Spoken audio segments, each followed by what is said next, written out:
All right, let's continue on. I've got my tape measure here, or my fish tape here for pulling the wires. We're going to start pulling. This wiring harness is a little bit different. I noticed that the semaphore wires are not included in the harness. I guess they separate it because it'll fit more years that way. So I got to pull the semaphore wires through first. And what I'm going to do is just take this and just shove it in there and see if I can pull them up through here first, and then reach a wire up there and then pull it from there down. I don't think I can get it to go around the corner very easily, so let's see how that works. So I had to use the fish tape wire and run it up this way, up there, and then pull some of this wire. I get this stuff from Harbor Freight. This stainless wire is kind of nice. And then hook my wires on here. So if you look at the wiring harness, this is the, I just look at it and I know what it is. So it's the semaphores here. And if you look at the other end, you see, you know you got the right end because this has got the dome light wires on it and the semaphore wires down there. So you know that that goes over on the other side. So I'm going to pull this side, then I'm going to pull that side. We'll see. So I'm going to go ahead and just loop them like that. And then just tie it up with some tape like that. And then just pull it up through. So if you can see here, I've got the wire pulled all the way through. Then on this, because it's easier, I just used the smaller wire and just shoved it up, and now it's coming through here. You can see here, you just shove it up there, and then I'll just do the same thing. I'll just tie it off with the stuff. This is how you fish wire. Let's see if it pulls through without me feeding it. We get lucky. Yeah, there you go. That's all there is to it. Now I got a little too far. I'll just back it back up. Pull it back this direction. Right here. And that's in place. So anyway, that's basically the way you do it. Same thing when I pull the harness all the way through. Just it's hard to get the smaller harness through when you got the bigger one in the way. So it's better to get the little one out of the way first. And I think that's what I'm thinking, hopefully. If not, you just pull it back out, start over, and do it again. That's the way it goes. And I just decided to give this a little and some whirly whirl. See how it goes. Let's see. Let's take a look at it in a second. Well, it definitely looks a little bit better than it did. Not much. I mean, it looked pretty good before, but since it was all done, I figured I better just do this area and just clean it up a little bit. And we'll do some more later, but before I get too far into the wires, I want to do that. I'm not going to put all the wires in right now, but just a few. I figured while I was whirling, I'd go ahead and just do these quarters. And they look pretty good. So anyway, I've got this thing here ready. So I just wrap it up with black tape so that there's no strays hanging out. Any little edges, anything that'll get caught. And then just get her ready there. Get it in the right spot here. It's going to keep on going in the wrong spot, of course. And just do sort of the push me, pull me thing here. You do a little bit back here. Gets caught. You go up here and get it uncaught. Give a little pushy, pull me. Finally, it'll come through. And then, you know, when you get a nice big ball of dust, that you got it. That's all there is to it. Easy to pull those harnesses through.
I don't know if you can even see that. Let's try it. That looks pretty good. Alright. This stuff says wheel cleaner. Let's see if it works on this steering wheel.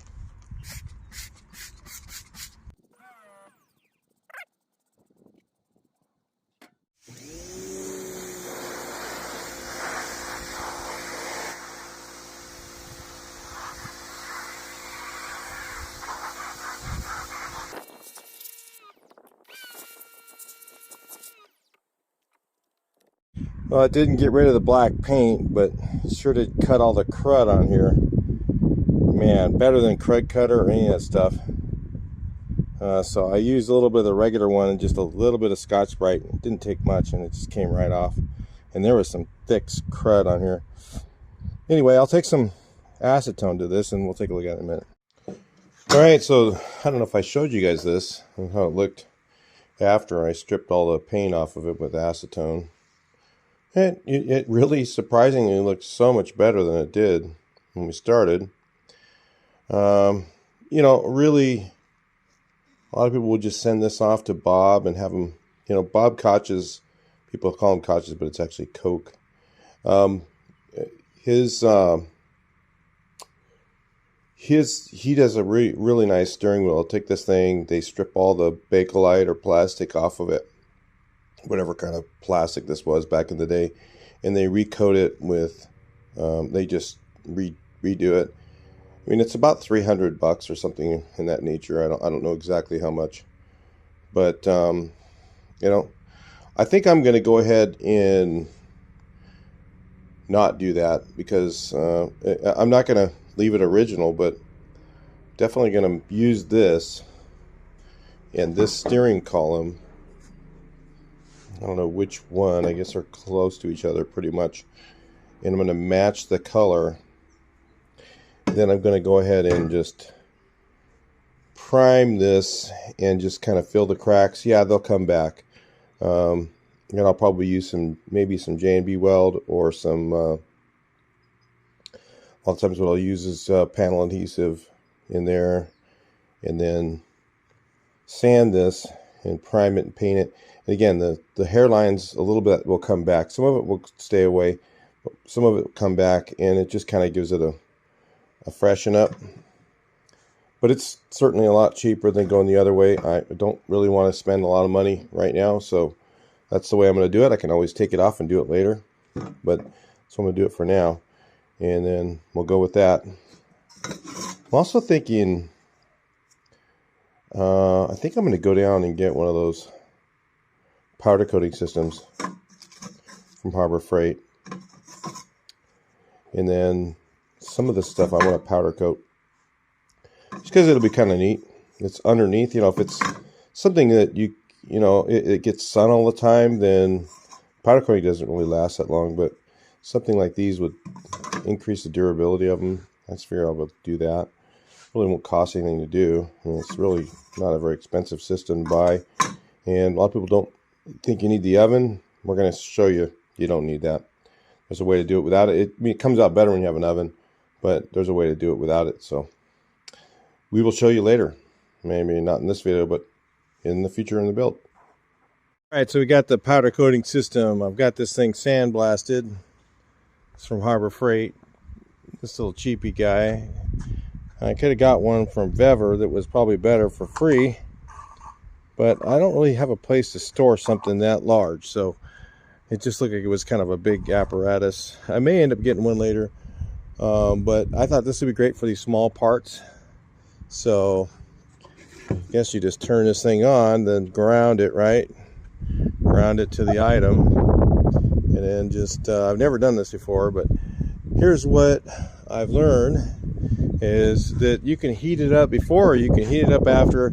This is called hot coating. What I'm going to do is I'm going to use this little torch, and I'm going to get this sucker piping hot, and I'm going to coat it while it's hot, and we'll see how that turns out. And then what I figured is that if it doesn't work, then I can heat it up with a heat gun afterwards, or use an infrared lamp. So all the above should do the job. I'm not expecting to get the same results as if I put it in the oven, but I think this thing being powder coated will be a lot happier than if it wasn't, because this is a brake fluid reservoir, and paint just peels right off of when brake fluid is there. So anyway, I'll bring you back in. I've never done this before, and I'll let you know, and then we'll maybe show you a demo of it later in the video. Well, I tried using the torch afterwards, and that didn't work, so I figured out what doesn't work. And it comes out a little uneven, but that's okay. It's powder coated. I mean, it's on there really good. I just need to, I'm going to see if I can sand this part off and then recoat it. I don't know how that's going to go. Let's find out. Well, I was playing around with it, and it looks worse, but I'm certainly not going to sandblasting again and do it again. Just a learning curve. It'll be fine for this. So we're just going to ignore that and just put this on. All right, problem solved. We just put our hand right here. That's fine. Anyway, it's behind the spare tire. At least it's painted. It's not going to rust. And the thing I was mostly worried about, it was a test anyway, is that the brake fluid doesn't eat it. So that's why I wanted to powder coat that thing, plus some of the others. Now I think I can get a better finish on these circles here, and it's probably, and part of the problem is, number one, powder coating in the wind, not a good idea. Doesn't work well.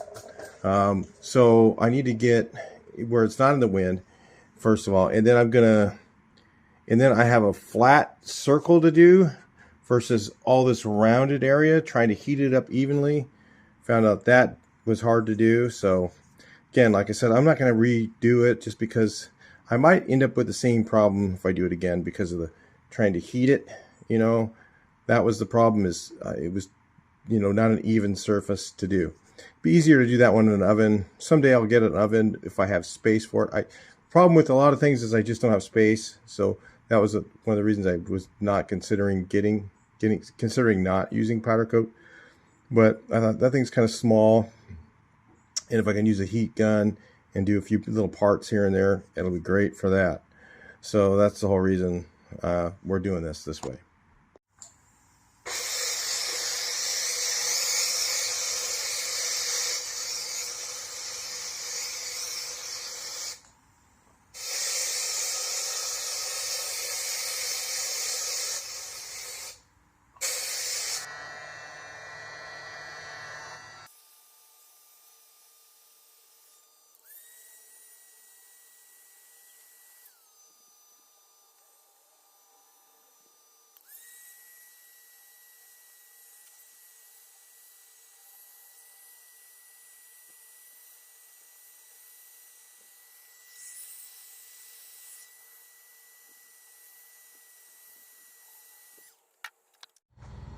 Well, the metal was kind of pitted, so of course that came out in it too, I guess. You know, it's not bad. I mean, I could even sand that down and paint this now, and it's got stuff up in the cracks and everything. Electrolysis kind of gets it everywhere. It came out not too bad. I mean, so if you're not expecting like a perfect finish, then this can work out pretty good. Maybe that's the quality of the powder, I don't know. Or maybe if I did hot coat this instead, like if I got this hot and then coated it, it might have came out better. I guess I could try that on the other one. I've got another one to do. I said that's fine for in there, but we'll try the next one. Maybe we'll hot coat it first and see. It's just, I think what happens is it cools too fast on something this thin, so hot coating is better for like thick steel, but this will work. All right, let's try it this again. This time I'm gonna hot coat it. Get this out of the way. I don't want to burn that. So I'm gonna try getting it hot first with the torch, and then right away, while it's hot, coating it. We'll see how that turns out. sure I got enough powder in there. We'll go at it.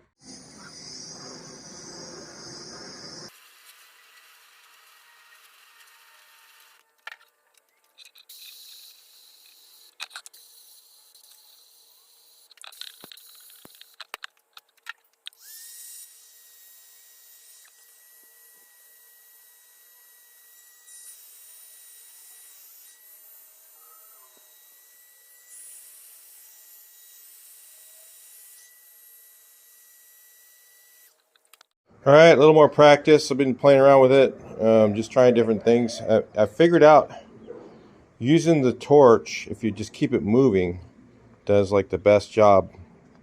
So just use a propane torch and just keep moving it, and don't let it stay in one place long enough to keep it far enough away. It seems to work pretty good. So I'll put this thing on. Got a little blemish there. I used some acetone. It must have had some grease in it, and it made it kind of go weird, but it came off. So probably should have ovened them. You probably should heat it once. I'm getting, the hang of it. Heat it up once first and let it cool so you burn off anything that's on there, if there's any kind of grease or whatever, and then do it. I haven't watched any powder coating videos either, really hardly. So just kind of trial and error, but shoot, I'm happy with that. That's fine. That won't scratch. That's what I'm looking for, is stuff that, like this is going to get hit with that striker all the time. And they always get, first thing you do is shut it, scratches. This won't scratch that easily. So, I mean, it can, but that'll be pretty good. Cool. All right, so preheat it, then flock it, and then hit it again with a torch. And it comes out pretty nice when you do that. It kind of burns off any impurities or anything like that, and then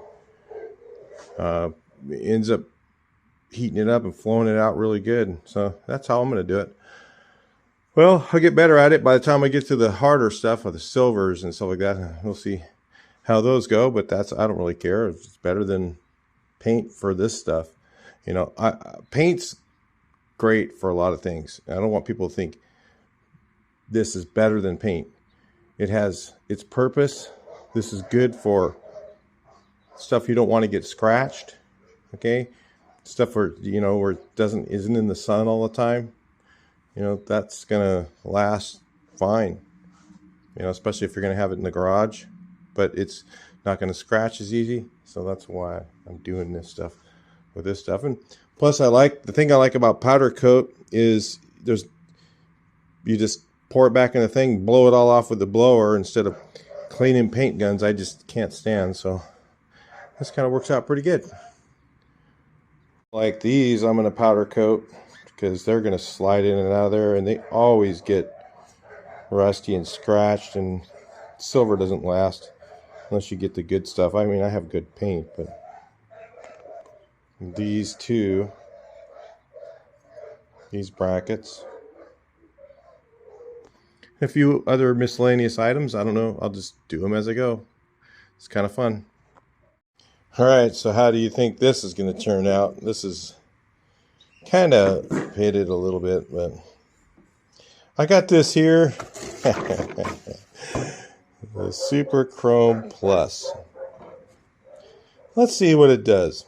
I don't know if I'm going to film the process because it's kind of distracting to have the camera there while I'm trying to work, and I can't really do that while I'm trying to do something I've never done before. So I'm going to go ahead and do this. We'll take a look at it after I'm done and we'll just see what happens. I did sand these down a little bit smoother, the pits. So I mean, they're still there though. I mean, so we'll see how it works. Sandblasted it. Of course, it was rusty as crap. This thing was junk. I mean, taking it even to a chrome shop, I don't even know if they'd be able to fix it. It's so pitted. Well, anyway, let's check it out and see. All right, you guys, I am just like pretty shocked here. That should have never turned out that good.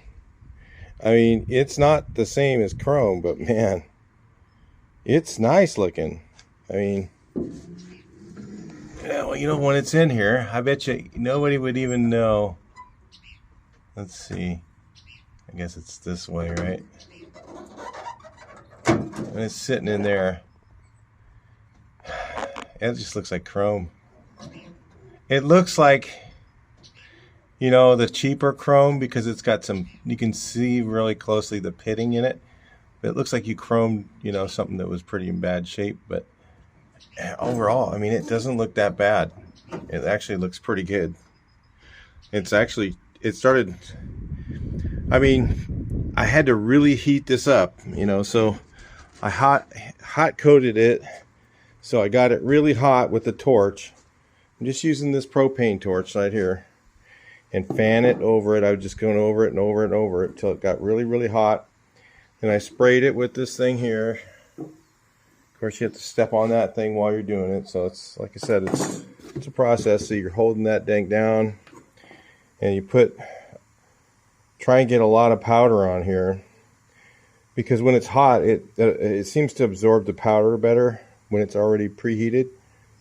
It seems to get a thicker coat on there, and then I heated it afterward. And when I first started, before I heated it, it was just dull, and then I started heating it with the torch, and then I could see this edge right here started to really get shiny smooth.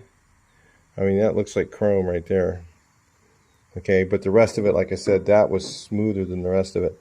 So this was a little bit pittier. So something in really good shape. Man, you could almost fool somebody with this being chrome. And it's very durable, and it doesn't rust. So in some ways, look at the inside of that. Chrome in there. That is super shiny. But again, like I said, you could see some of the pitting. I did sandblast this side too. You can see the pitting, but man, it's like, that's like chrome. You really can't tell the difference. It looks like, you know, you reveal models or whatever, and they come plastic chromed. Not quite the same, but almost. Turned out pretty good though. I think I'm going to fly with that. That's going to be okay with me. Looks a lot better than old ratty one, and it's original. And if I got, I don't know how much those other ones are, and how good the chrome is on them, but that looks pretty darn good. I'll fly with that. Just leave that like that. That's fine. Right, let's see what the condition of this thing is. It might be okay, but if it's not, I think I got a solution for it. But I have to mask this guy off here from the powder flying on it, but this might be okay. The other thing was just super pitted, completely wasted. Oh, was this thing chrome or was it aluminum?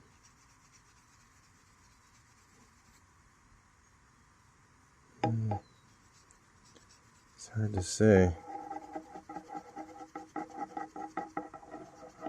This is number 40 steel wool, so it doesn't really hurt chrome. Some people think it does, but number 40 doesn't really. It just kind of cleans it. And it's like, maybe it's aluminum. If it unscrews from there, it might. I think it's aluminum. So if it's aluminum, it could be polished, so there's no sense in putting that stuff on it. That'd be maintenance free, wouldn't it? Ah, that stuff's neat, man. Chrome stuff is cool. I got some other parts that need chroming. Yeah. I think they have a metal filler too for powder coating. Maybe fill in some pits and chrome something. With door handles or something crazy like that. See if it works. Wouldn't that be neat? Okay, I think this is going to be fine. I don't think I need to chrome that guy. It seems like it's going to look pretty good. Right, so I guess that one's okay. Good. Talk to you guys a little later. Let's see what happens when I do this thing. Think it'll work? Let's try it. Well, it looks better than when they're all ratted out aluminum like that. I mean, down that low, it'll look pretty good. I did do it the first time, and then it sparked, and then this stuff has a low flash point, or whatever. I don't know, maybe it's got magnesium in it or something. It's just like, whoo, and then made a black mark in it. So I had to heat it up and then burn it off and then re-sandblast it, because you couldn't sandblast it off. It just takes forever to do it. So it's all right. Maybe, those things are cheap. These are not the really heavy ones like on the split windows. I've had those before, and they're like really like serious aluminum. This thing's soft. It feels just like the ones at Wolfsburg West. So that's why I thought I'd try it on that. Anyway, interesting. Now, the question is, will this thing clean up? I think not. It's seriously pitted. I mean, it's just ratty right there. I don't know. Either with a wire wheel and then sandblast it and put that stuff on it. Maybe. I mean, you're not going to hurt that. That's pitting. It's just, I'll clean it up a little bit more and then see if it's savable. I'll use it. All right, well, I prepped this thing I sanded it with smoother grit, but it's still got some pits in it. I have to sand all those out. Let me see if I can do a little bit more. Bring it back in.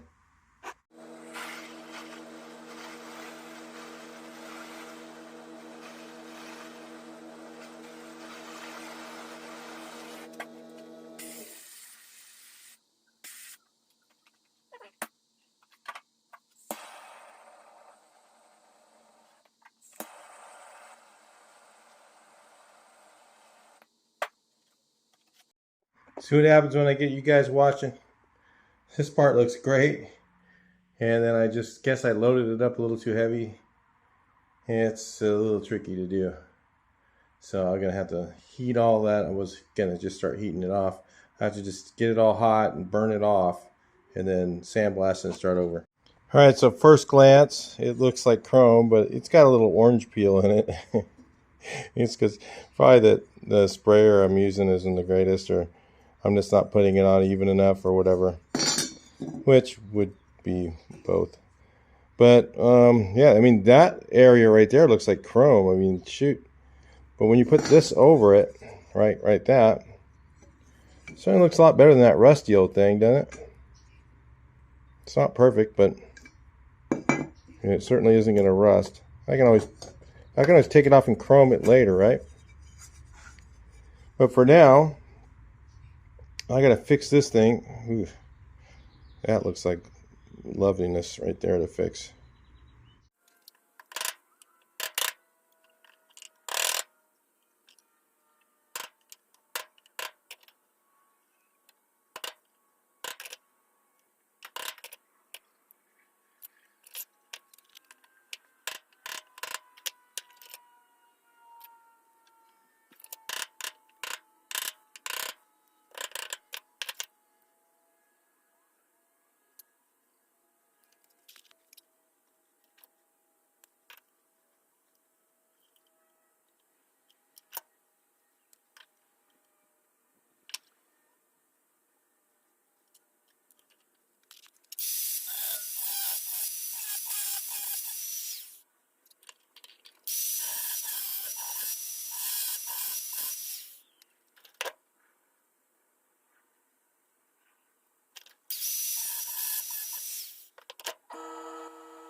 Alright, let's see if we can even tell. It's so dirty in here right now. I gotta clean everything, but it just looks normal. And then that looks, so it'll look good behind there. I mean, it's not gonna look the same quite as chrome, but it'll be really close. Most people wouldn't even know. You get everything together. And it's really durable, so that's what I like about the powder coat. So these things here turned out really pretty good. Not bad. We'll get a little orange peel in them because I'm still getting the hang of the. Maybe it's the quality of the sprayer isn't that great, but it's fine for what I'm doing. So anyway, I'm gonna have to clean this thing up. Do the little power washer out and clean it all up again, and polished out this panel here. Yeah, I gotta get that part polished out, anything like that, and then put the fenders on. I don't like to polish before I put the interior in because all that stuff, it just ends up everywhere. You know, like this. This is all dust. It's from sandblasting too. That's all blowing out here, like fine mist and dust and everything. So it kind of drives me nuts. All right. So anyway, that's gonna call it for this. I'll talk to you guys in the next one. Please like, share, and subscribe. See your comments.